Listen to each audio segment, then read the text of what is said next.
Hello YouTube viewers, Dennis here with marksvilleme.com. Today I wanted to discuss a topic that a few people have been requesting information on. As they know, we do a lot of reviews here at Marksville but we also have a lot of packages that come with those reviews. Anybody that does reviews probably does a brisk amount of transactions through eBay also. eBay is a great way to help reclaim some lost funds that might have been spent on getting your review items if they're not free. And if you do, I wanted to discuss with you today some of the ways to recapture some of your hidden costs that are being spent while you're doing transactions through eBay. And in doing so, these are going to help you a lot. If you go to the store to buy bubble mailers like this, you're going to spend, it depends on, the size of the mailers you're going to use, but you're going to spend, $5, $10, $15, $20 depending on the box and the size of the envelopes that come in the boxes. You're also going to need tape. You're going to need labels, or at least access to a printer to be able to print labels. Now, what I used to do years ago, I used to, I'd go to the store, I'd buy bubble mailers, I'd go to the store and I'd buy rolls of these packaging tape, and then I'd make sure I have a good ream of paper for my printer, as well as make sure I have, enough ink in my printer cartridge. And that right there can be probably the most expensive cost and hard to kind of shrink down unless you're buying refurbished ink cartridges on eBay, which I've done. Some are it's hit or miss. Some companies I've dealt with work real well. Others, sometimes they don't always work well with your printer. So you really got to feel things out on eBay as to what works for you and kind of stick with it and try to avoid some companies. You do that by pictures, descriptions, buyer seller feedback and stuff like that. Look at all that stuff and kind of you want to give it an overall evaluation. But anyway, these are hidden costs that I'm kind of trying to discuss today. And just in general, a lot of times, you get a package like this in the mail, and you think, oh well, okay, I'm just going to toss it in the garbage, and then you're done with it. But on the back here, you see it's got a printed label on it. In this particular case, whenever you get something from overseas, it'll have a printed. It's, in my opinion anyway, or in my experience, it always seems to have it's printed right onto the bubble mailer. So that's where I'm going to put my label when I reuse this package, and that's all depending on whether or not I can get off the original label. Some companies use labels that come off real easy, which make it so that you can reuse your bubble mailers again. Others, pretty much it's a one-time use. You're not going to be able to reuse it. But you can, however, relabel over top of it. But you want to make sure that none of the pre-existing label is showing up on your bubble mailer. But what I do is I use a knife. I got this nice little knife here I used to have at my job, and it seems to work well for me for taking up labels. I get up under the edge of a label, and most of the time, like this is a really nice company, it peels right off, and I'm good to go. It does say international on the bottom here. Then it says by air mail on here. Now what I would do with this, I'm going to take a pair of scissors and I'm going to cut right along the edge of that to help eliminate any confusing labels that might be on it, so I can reuse it.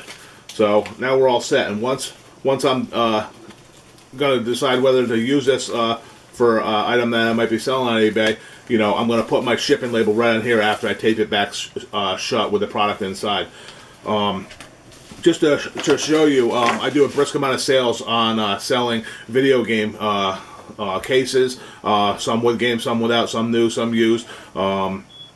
And what I do is, this is a package I've already stripped down. It's got no labels on it. And what I'll do is, I'll take the back, I'll figure out how much I need by putting the product in there, and I trim off the excess and then squish the air bubbles on this side, so that way I can just take that package, I can fold it over and then just tape it shut. And then, depending on where, I usually decide wherever it looks the ugliest, that's where I'll put my shipping label. So on this one, I would probably put it over top of here. And as you see, this is where the pre-existing label was, and all it did was take off a little bit of the ink from the package. So, I mean, it's a really good package to reuse. And again, with your hidden costs, you want to keep in mind that the weight of your product dictates usually how much you're going to be spending on your shipping costs. So keeping that in mind, mail system here in the United States is usually set up, first class package mail is 0 to 13 ounces. Anything beyond that, you have to choose priority. And with priority, you got to decide, because that's going to be based on the location from where you're selling to where the buyer is. And it can be expensive at times. So you got to decide whether or not it'd be more beneficial for you to just ship priority, print out a shipping label that will say priority on it and mail it to them, or decide to use a priority mailing label that's like a flat rate bubble wrap or a flat rate like cardboard envelope. Sometimes it's more beneficial to use that to help reduce your costs. But just to show you again how easy it is to peel off labels on here, this is another one I have. And you usually want to start, I'll start in the corners, and I'll kind of work up the corners a little bit to get a nice section going. And I kind of work back and forth to really get them off. Sometimes the labels rip, and when they do, I'll try to work on the other corner or other side. Now see, this one had 2 labels on it, and it caught the edge of the other one, which I was able to get onto. And then I just work around so that we can get all the label off. And there, we're good to go. As you see, the flap on it is a little used. Sometimes you can manage that. I mean, you could reseal that, and there'd be no problem taping that up and resealing it. I'll take this. I have a box that I have all my my used bubble mailers in, and I'll put this in there, and I'll decide for future reference whether or not I want to use this as is, or if it's something I'm going to trim down and make a little bit smaller to fit a product that I might be selling on eBay. But so this one's done here. I do have to go through this whole stack here, but I just wanted to point out a few other things. Here's a bubble mailer that when I went to take the label off, it kind of revealed the actual bubble pouch that the bubble mailer is comprised of. And as you see, that's all it is a pouch with the paper around it. They affix it to it.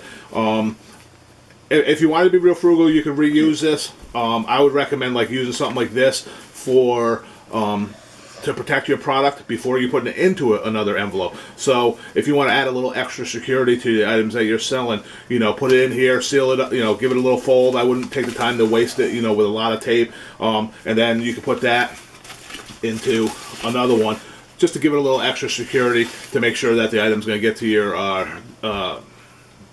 your recipient without any issues. So bubble mailers, as you see, they're a real big way to help keep your costs low. This is a really nice big one. These are great. Like I said, your shipping rate depends on how much your product weighs. You fill this up with cotton balls, and it's going to still fall underneath your 13 ounces. So even though this package is humongous, you're going to be able to ship it out at a low cost. I think it's like I usually 1 to 3 ounces is the same price. I think it's like $2.04 right now.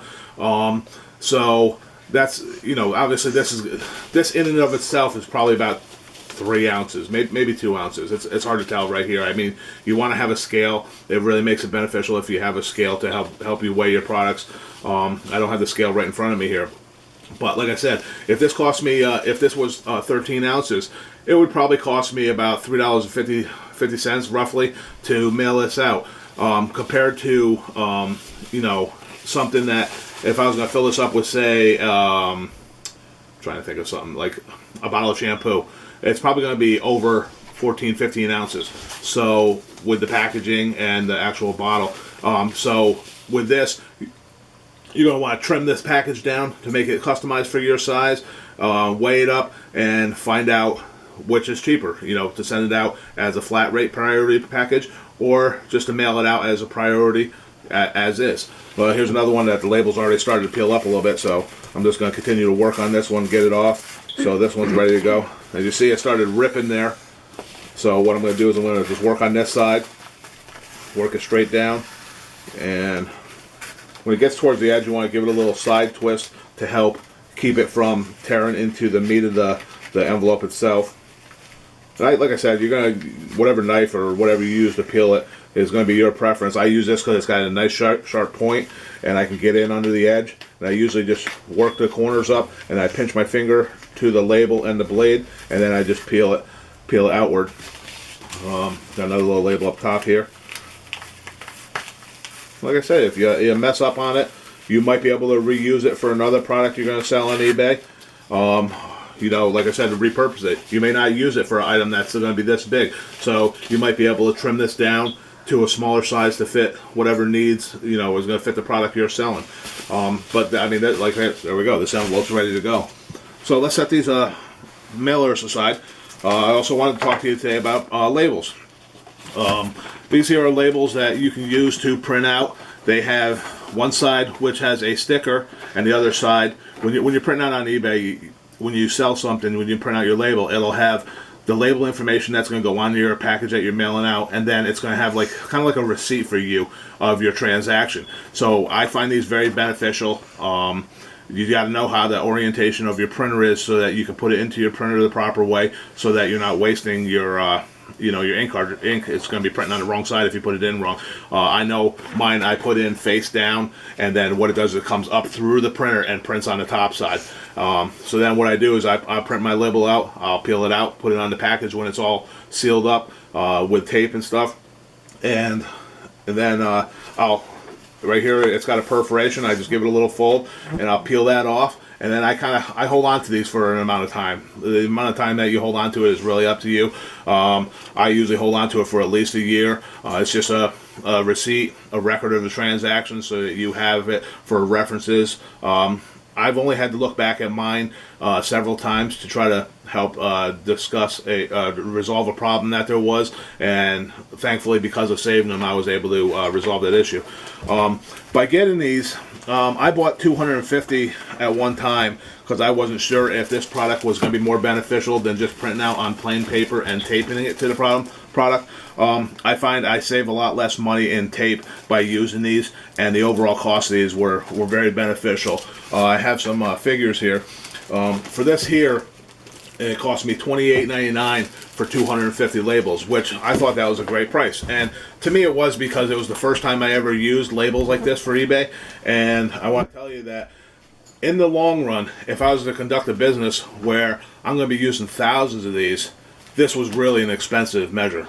The better way to do it would have been, like, if you look around on eBay, like I found one that was, you get 4,500 labels, which is 18 times this amount, for $270. The value of that, I mean, if I had bought 18 of these, it would have cost me $521. So this was more expensive route for me, but I hadn't used them before, and I wanted to determine whether or not this was a product that's going to work for me. So if my business keeps progressing the way it is, then I would probably consider spending the $270 to get 18 times this amount and get that better savings over the long run. Because I didn't calculate how much that cost, but I mean, $270 divided by 18 is a heck of a lot less than $28.99 a piece. So you want to, definitely shop around for value and find products that are worth it for you. And then once you find they work, then take advantage of buying in bulk. And buying in bulk is something really great to do, and that's what we do with these, with our shipping packaging labels. Like I said, I originally, way back when I first started selling on eBay, I had bought one from the store for like $5.